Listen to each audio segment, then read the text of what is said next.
नमस्कार भाइयों एवं बहनों और छात्रों। यहाँ पे सोशल डिस्टेंसिंग के वजह से ऑनलाइन क्लास का व्यवस्था किया गया है, जिसके तरफ से हम यहाँ पे विभक्ति स्टार्ट कर चुके हैं। अपने छात्रों को लकार के सारे रूप, पांचों रूप का जिक्र कर चुके हैं अपने क्लास में, इसलिए ऑनलाइन क्लास विभक्ति स्टार्ट हो रहा है। और ये भाई आशीष कुमार और अभिषेक सर के प्रतिनिधित्व के जरिए ये ऑनलाइन क्लास शुरू हो रहा है। यहाँ देखिए विभक्ति, विभक्ति उसे कहते हैं कर्म और कर्ता के बीच बताने वाले कारक को विभक्ति कहते हैं। कर्म किसे कहते हैं? कर्म जो काम है, और कर्ता किसे कहते हैं? जो काम को करने वाला है। अब आते हैं हम कर्म और कर्ता के बीच अंतर। कर्म ये हुआ, कर्म देखिए जैसे कर्म और कर्ता, इस पॉइंट को ही हम विभक्ति कहते हैं। विभक्ति, यहाँ पे विभक्ति का जिक्र इसलिए किया गया है कि हम अपने विचारों में उत्पन्न होते हुए वाक्यों को स्पष्ट रूप से जानने के लिए विभक्ति का निर्माण किए।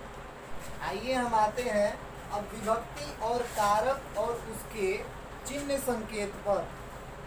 विभक्ति कितने प्रकार के हो सकते हैं या होते हैं? यहाँ प्रेडिक्शन ये नहीं होता है कि कितने प्रकार के हो सकते हैं, यहाँ पर ये हो सकता है कि कितने होते हैं। हमारे विभक्ति प्रथमा, द्वितीया, तृतीया, चतुर्थी, पंचमी, षष्ठी, सप्तमी और संबोधन जैसे प्रकारों को स्पष्ट रूप से समझने के लिए विभक्ति का सारा एक सीरियल रूप से चलने का एक रूप है। प्रथमा यानी पहला, द्वितीय यानी दूसरा, तृतीय यानी तीसरा, चतुर्थी यानी चौथा और पंचमी यानी पांचवा और षष्ठी यानी छठवां और सप्तमी यानी सातवां। और संबोधन, संबोधन में हम ये दर्शा चुके हैं और ये दर्शाना चाहते हैं कि किसी भी व्यक्ति को हम चिन्हित करते हैं हे, हो, अरे और हो के जरिए, और ये संबोधन कारक के रूप में जिक्र होता है। आते हैं हम प्रथमा विभक्ति की ओर। प्रथमा विभक्ति हमको ये दर्शाने के लिए प्रयुक्त किया जाता है कि कर्ता ने, कर्ता जब भी होगा तो ने के साथ होगा, और ने जिस वाक्य में होगा वहाँ कर्ता कारक का प्रयोग होगा और वो प्रथमा विभक्ति के जरिए पहचाना जाएगा। यहाँ पे प्रथमा विभक्ति की कुछ यथा यानी जैसे में कुछ एग्जाम्पल दिया गया है।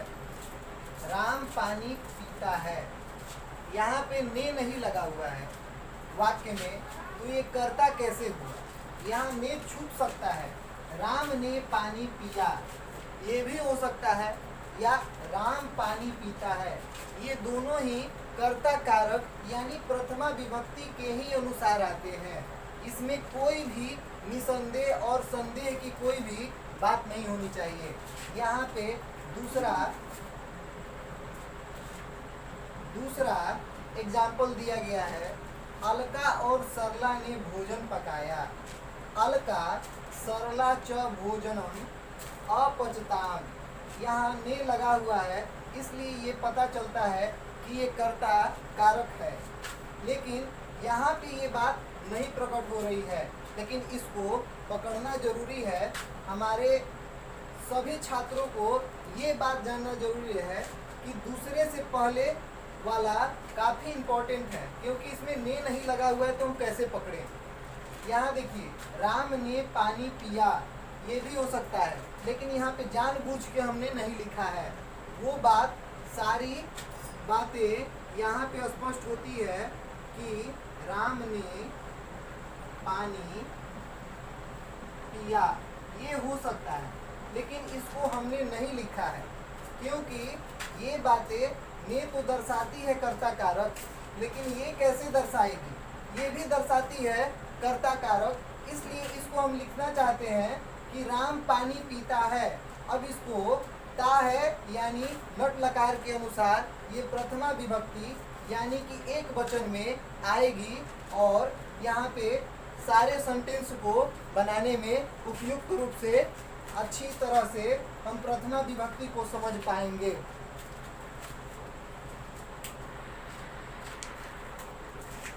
यहाँ पे द्वितीय विभक्ति में आते हैं हम लोग।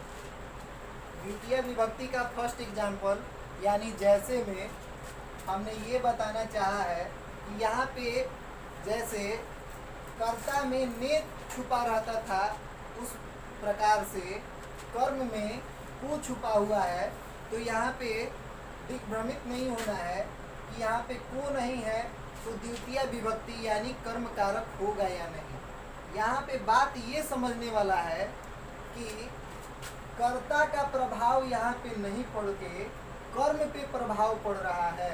यहाँ पुस्तक इम्पोर्टेंट नहीं है, पुस्तक यहाँ पे जरूरी चीज़ नहीं है, पढ़ना जरूरी चीज़ है। हम कॉपी से भी पढ़ सकते हैं लेकिन पुस्तक से केवल एक जरिया है जो कि हम पढ़ने के लिए उपयोग करते हैं। अब हम आते हैं दूसरे में। दूसरा एग्जाम्पल ये हमको दर्शाता है कि वह पुस्तक को पढ़ता है। यहाँ पे स्पष्ट रूप से दर्शाया गया है कि जहाँ पर को है वहाँ पे कर्म कारक होगा। कर्म कारक ये दर्शाना चाहता है कि कर्म ही यहाँ पे प्रधान रूप से स्पष्टता को दर्शाता है। सह पुस्तकम पठति।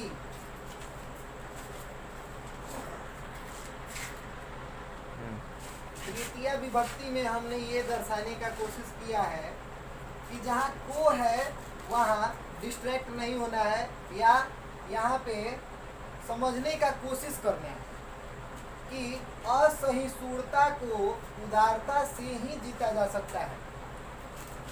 असहिष्णुता यानी कि करण कारक ये दर्शाता है किसी के सहारे कार्य किया जाए तो उसे हम तृतीय विभक्ति यानी से के रूप में दर्शाते हैं।